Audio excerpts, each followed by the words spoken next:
Okay, this channel is Peers for Parents, so thank you for watching. I guess a second ago, since I was outside, I was trying to whisper and I could not hear the video. So I'm back outside again, hence the noise around me. I have this up close to me so that you can hear me because I really don't want to record this again. Okay, so this is week one, homeschooling. This is a parent recap on the week's progress, the ups, the downs, the highs, the lows. But before I get into that, and this is not going to allow me to go over everything because I can already see how much time I have left. But I want to put some disclaimers out. Okay, so first disclaimer, my daughter is Ashlyn. Ashlyn was 1 pound, 0.9 ounces when she was born. I mention this because she is developmentally behind. And so she was enrolled in public school special education, PPCD, and she had an ARD meeting on the 4th of May. Today's the 19th, I believe, but she had an ARD meeting on the 4th of May in which they said she was aging out of the program. At 5, she ages out of that program. I already was going to homeschool next year anyway. This just kind of was a confirmation or affirmation, whatever word you want to use, to go ahead with that process.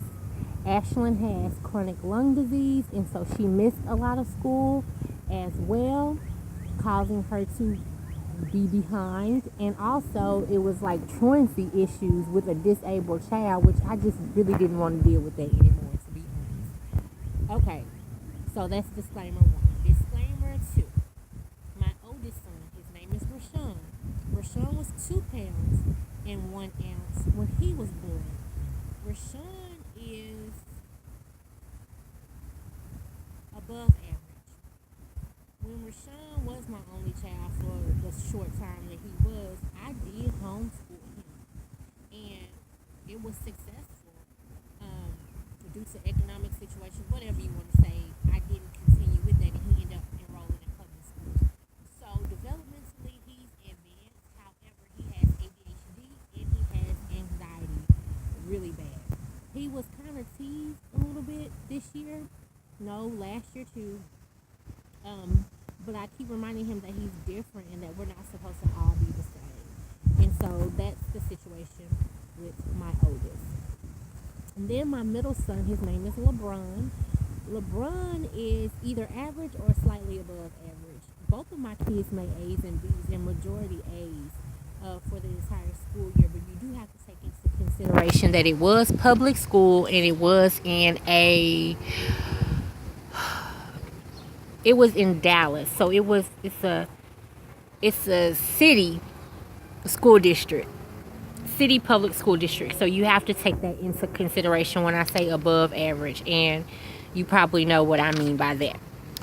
Okay, so those are 3 disclaimers. 4th disclaimer, I have been to several higher education institutions.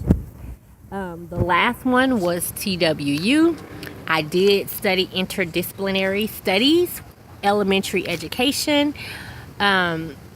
The last year that I was enrolled, I did student teaching, but I did not finish. So I didn't finish. I dropped out, wasn't able to continue, whatever you want to put in that situation. I really didn't even want to be a teacher anymore, to be honest.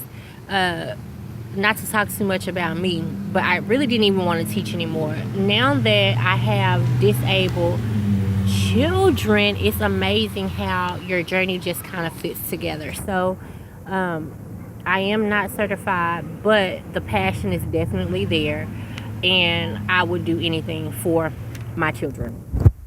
Okay, so that's disclaimer 4. I think that's all the disclaimers. I'm just looking at this. Okay, so I'm just trying to make sure I cover everything about Ashlyn. She does sleep on a BiPAP.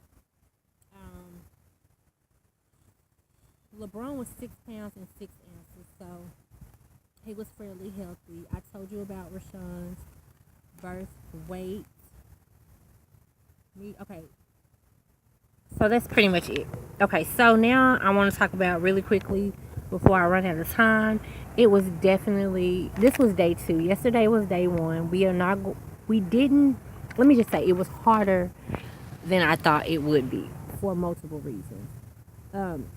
It's definitely hard if you don't have your lesson plans together. This was kind of spare of the moment. We just started to kick it off just because I wanted to be prepared for next year. But as far as a whole week's worth of lesson plans, I didn't have that for each child, and it showed tremendously. There was a lot of dead time. There was a lot of what are we doing next? But I can definitely see that can get better if I have my lesson plans together. So that's parenting problems. This weekend I will be doing lesson plans. And so we're going to take care of that for next week. I think yesterday we got through 2 lessons. Today we got through 3 lessons. So I guess that's progress, but we're supposed to be going through multiple lessons. 5 or 6 lessons per kid. So we're moving like turtle slow. So I am glad I started early because I definitely need that. It is a trial run though, because the homeschooling really doesn't start until September 5th. That's the date. So we're ahead for next year's curriculum. We're just not doing it as fast daily as we should be. Teaching multiple lessons at once.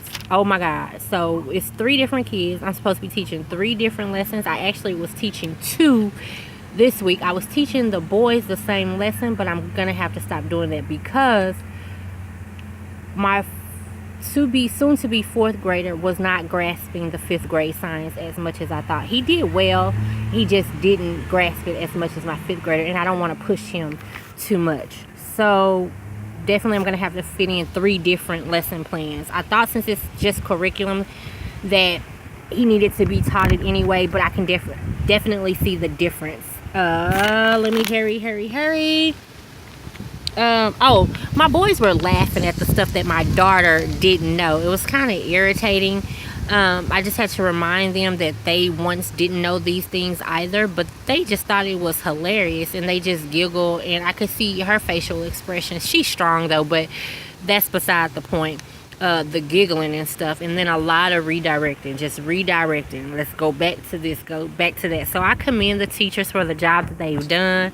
These are my children, and so I'm gonna take that responsibility now and teach them, and just stay tuned. Thanks for watching.